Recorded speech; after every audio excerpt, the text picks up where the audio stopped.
বন্ধুরা 7 এপ্রিল মঙ্গলবার ভোরবেলা 4 জন মহাকাশচারী চাঁদের একদম কাছ দিয়ে ফ্লাইবাই করে এই মুহূর্তে তারা পৃথিবীতে ফিরছেন। চাঁদের চারপাশ দিয়ে ঘোরার সময় তারা অসাধারণ দৃশ্য দেখেছেন। এই ভিডিওতে আমরা সেই বিষয়গুলো নিয়ে আলোচনা করব।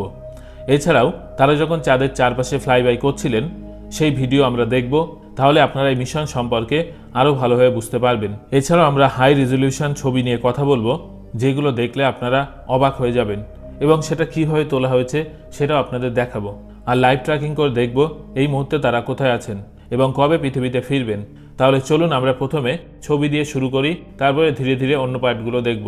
প্রথমে আমরা এই ছবিটা দিয়ে শুরু করি। এখানে আমাদের মহাকাশযানটা দেখতে পাচ্ছেন, সে তার নিজেই নিজের সেলফি তুলেছে। কিভাবে এই সেলফি তোলে যদি না জানেন, ভিডিও আছে, দেখে নেবেন। এই ছবির বিশেষত্ব সেটা হলো দেখুন, চাঁদ এবং পৃথিবী একই ফ্রেমে দেখা যাচ্ছে। এটাই কিন্তু এই মিশনের একটা দারুণ জিনিস। আমার তো খুবই ভালো লেগেছে এটা। চলুন আমরা এবার সরাসরি নাসার ওয়েবসাইটে যাই এবং দেখে নেই তারা এখনো পর্যন্ত কি আপলোড করলেন। এখানে দেখতে পাচ্ছেন নাসা এখনো পর্যন্ত এই ছবিগুলো আপলোড করেছে। এগুলো কিন্তু হাই রেজলিউশন ছবি। এটা দেখতে পাচ্ছেন চাঁদের পৃষ্ঠ দেখা যাচ্ছে আর পিছনে দেখা যাচ্ছে পৃথিবীতে, যেখানে উপরের দিকটা সূর্যের আলো পড়ছে, মানে এই পাশটা এখন দিন এবং নিচের দিকে আছে অন্ধকার। তো এখানে আপনারা অনেকগুলো ছবি দেখতে পাচ্ছেন। আমরা একটু জুম করে দেখি, তাহলে আরও মজা হবে। সবার আগে আমরা যে ছবিটা দেখছি সেটা হচ্ছে ভ্যাবিল অফ ক্যারেটার। এই যে আপনারা গোল দেখতে পাচ্ছেন, এটাকে বলি ভ্যাবিল অফ ক্যারেটার। দেখুন কতটা জুম করা সম্ভব হচ্ছে। অনেক ডিটেলস কিন্তু আমরা এখান থেকে পাচ্ছি।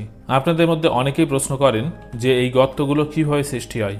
আসলে চাঁদের যেহেতু নিজস্ব বায়ুমণ্ডল নেই, সেই কারণে যখন কোনো গ্রহাণু বা অ্যাস্ট্রয়েড চাঁদের দিকে ধেয়ে আসে, সে আর পুড়ে নষ্ট হয় না, যেটা পৃথিবীতে হয়। পৃথিবীর বায়ুমণ্ডল থাকার কারণে সেগুলো পৃথিবীর বায়ুমণ্ডলে প্রবেশ করলেই পুড়ে নষ্ট হয়ে যায়। কিন্তু চাঁদে বায়ুমণ্ডল না থাকার কারণে সেগুলো সরাসরি চাঁদের পৃষ্ঠে এসে হিট করে। এখানে যে গর্তগুলো দেখছেন, এগুলো কিন্তু কয়েক কিলোমিটার চওড়া, ছোটোখাটো গর্ত নয়, অনেক বড় বড়। পরের ছবিতে আসি। এখানেও আপনারা চাঁদের আরেক পাশ থেকে দেখতে পাচ্ছেন পৃথিবীকে দেখে মনে হচ্ছে যেন এটাই চাঁদ। অসাধারণ অসাধারণ। পরেরটা দেখুন, বিভিন্ন অ্যাঙ্গেল থেকে পৃথিবীকে নেওয়া হয়েছে এবং চাঁদকেও দেখা যাচ্ছে এখান থেকে। অসাধারণ। এই মহাকাশচারী ক্যামেরা দিয়ে ফটোগুলো তুলেছেন, এ বিষয়ে আমরা একটু পরে জানছি। দেখুন 4 জনকে আমরা দেখতে পাচ্ছি, যে 4 জন এই মহাকাশযানের ভিতরে ছিলেন।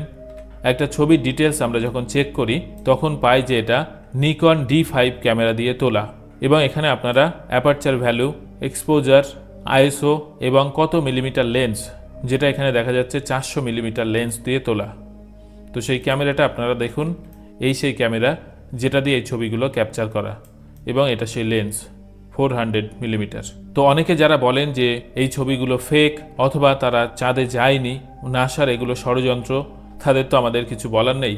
আজ দুপুরে আমরা একটা ভিডিও করেছিলাম, যেখানে মহাকাশযানের গায়ে যে ক্যামেরাটা লাগানো ছিল, যেটা 24 ঘন্টা রেকর্ড করছিল, সেটার ফুটেজ দিয়ে সেই ভিডিওটা ছিল। তো ওই ভিডিওর কোয়ালিটি তো ডেফিনেটলি অত ভালো হবে না। তো সেই ফুটেজটা দেখে অনেকেই কিন্তু এটা বলেছিল যে এটা ফেক মিশন, এসব কিছুই হয়নি। তাদের কিন্তু আমি বলেছিলাম যে আর কিছুক্ষণ ওয়েট করুন, তারপরেই দেখবেন আসল ছবিগুলো পাবেন, হাই রেজলিউশন ছবিগুলো পাবেন। তো কিছুক্ষণ আগেই নাসা এই ছবিগুলো আপলোড করেছে। চলুন এবার আমরা চলে যাই পরের পার্টে, যেখানে আমরা দেখতে পাবো চাঁদের ফ্লাইবাই। এই ভিডিওটা টাইম ল্যাপস, অর্থাৎ অনেক ফাস্ট করা আছে, সেই কারণে আপনারা এখানে চাঁদের মুভমেন্ট বুঝতে পারবেন। মহাকাশযানের গায়ে লাগানো ক্যামেরা থেকে এই ফুটেজটা আপনারা দেখতে পাচ্ছেন। মাঝে মাঝে এটা ব্লিঙ্ক করছে, কারণ মাঝে মাঝে সিগন্যালের সমস্যা হয়েছিল সেই কারণে। চলুন আমরা আরেকটু সামনের দিকে এগিয়ে যাই, তাহলে আরও ক্লোজভাবে দেখতে পাবো। দেখুন চাঁদ কিন্তু ক্রমশ বড় হচ্ছে। এটার মানে এই যে মহাকাশযানটা ক্রমশ তখন চাঁদের দিকে যাচ্ছে। দেখুন এখন কিন্তু আমরা চাঁদের অনেক কাছে পৌঁছে গেছি। এখন চাঁদের গর্তগুলোও এই ক্যামেরা দিয়েই ভালোই দেখা যাচ্ছে। এখন চাঁদের আমরা অনেকটাই কাছে চলে এসেছি। আমার তো অসাধারণ লাগছে এই সিনটা দেখে। তাহলে আপনারা দেখলেন চাঁদের যে ফ্লাইবাই হয়েছিল সেই অংশটা। এরপরে কিন্তু আস্তে আস্তে চাঁদের পিছন দিকে আমাদের মহাকাশযান ঢুকে যাবে, তখন পুরো অন্ধকার থাকবে 1 ঘন্টার জন্য। সেই কারণে আমরা আর পরের অংশটা দেখছি না। চলুন এবার আমরা লাইভ ট্র্যাকিং করে দেখে নিই এই মুহূর্তে সে কোথায় আছে। চলে এলাম লাইভ ট্র্যাকিং ওয়েবসাইটে। আপনারা দেখতে পাচ্ছেন আমাদের সেই মহাকাশযানটা। চলুন চাঁদের দৃষ্টি থেকে আমরা আগে দেখে নিই কোথায় আছে আমাদের সেই মহাকাশযান। এই মুহূর্তে আপনারা দেখতে পাচ্ছেন চাঁদ তার কক্ষপথে অনেকটা এগিয়ে এসছে, এবং আমাদের যে মহাকাশযান সেটা চাঁদকে ঘুরে এই যে পিছন দিকে চলে গেছে, এখন অনেকটাই চাঁদের থেকে দূরে চলে গেছে। নিচে আপনারা দূরত্বটা দেখতে পাচ্ছেন এই মুহূর্তে 39,555 মাইল চাঁদের থেকে, এবং পৃথিবী থেকে দূরত্ব 2,34,000 মাইল। এবার চলুন পৃথিবী থেকে একবারের কক্ষপথটা আমরা দেখে নিই। অরিয়ান মহাকাশযান কিন্তু এখন এই রাস্তা দিয়ে ফিরে আসছে। এই মুহূর্তে তার গতিবেগ 1300 মাইল প্রতি ঘন্টা। আরেকটু জুম করি কক্ষপথটা। কক্ষপথে মহাকাশযান এই মুহূর্তে এরকম জায়গায় আছে। যখন সে আরেকটু এগোবে সামনের দিকে, এখানে দেখুন একটা সাদা পয়েন্ট আছে। এখানে এসে সে কিন্তু একবার তার ইঞ্জিনটা বার্ন করবে, করে তার যে কক্ষপথ সেটা ঠিক রাখবে। আরেকটু জুম করি। যখন আর 3 দিন পরে পৃথিবীর কাছে চলে আসবে, তখন সে এই জায়গায় দেখুন 3টে সাদা ডট আছে, এই জায়গাগুলোতে বিভিন্ন অ্যাক্টিভিটি করবে। দেখুন প্রথম ডটে আমরা দেখছি যে ক্রু ক্যাপসুলটা আছে তার থেকে পিছনের মডিউলটা খুলে যাবে।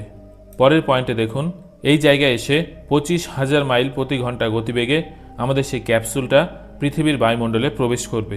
তারপরের পয়েন্ট দেখুন, এখানে পরপর 11খানা প্যারাশুট খুলে যাবে মহাকাশযানের থেকে এবং 20 মাইল গতিবেগে প্রশান্ত মহাসাগরের উপরে পড়বে।